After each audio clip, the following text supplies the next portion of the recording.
শবে বরাত পালন করা কি বিদআত?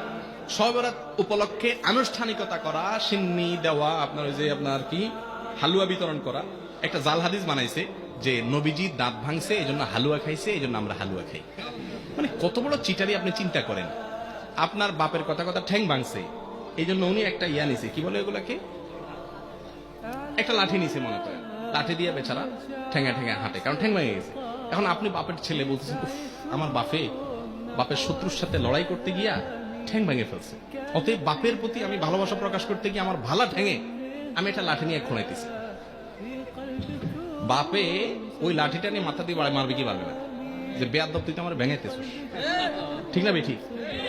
তো যদি নবীজি দাঁত ভাঙিয়া হালুয়া খাইয়া থাকেন, তো আপনিও দাঁতটা ভাঙেন, ভাঙিয়া হালুয়া খান। আপনি আস্ত ভালো দাঁত নিয়া সবরাতে হালুয়া খাইতেছেন, এর চেয়ে বাট পারে আর কিছু হইতে পারে? আর ওহুদের যুদ্ধ কি শাবান মাসে হয়েছে? আপনি এটা কোথায় পাইছেন?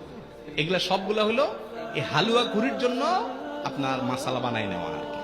ভাইরা আমার, সবরাত কেন্দ্রিক রাত্রি জাগরণ, দিনে ইবাদত এবং আপনার আরো যত কাজ আছে, এগুলো কোনোটাই আসলে বিশুদ্ধ হাদিস দ্বারা প্রমাণিত। তবে হ্যাঁ, বিভিন্ন হাদিস থেকে এইটুকু বোঝা যায়, এই রাতে আল্লাহ রাব্বুল আলামিন হিংসুক এবং শিরকারী ছাড়া বাকিদেরকে আল্লাহ সাধারণ ক্ষমা ঘোষণা করেন। কথা কি বুঝতে পারছি? আর যেহেতু শাবান মাস নফল রোজা মাস, অতএব অন্য দিনের মতো ওই দিন রোজা রাখতে পারেন, কিন্তু সবরাত উপলক্ষে স্পেশাল রোজা, এটাও বিশুদ্ধ হাদিস দ্বারা প্রমাণিত না। কিন্তু সবরাত নিয়ে বহুত মারামারি কাটাকাটি আছে। দুঃখের বিষয়, যে সমাজে নামাজের খবর নাই, হাজার হাজার হারামের কাজ চলতেছে, সেখানে সবরাত নিয়ে কি হয়? মারামারি হয়। আল্লাহ আমাদের বোঝার তৌফিক দান করুন।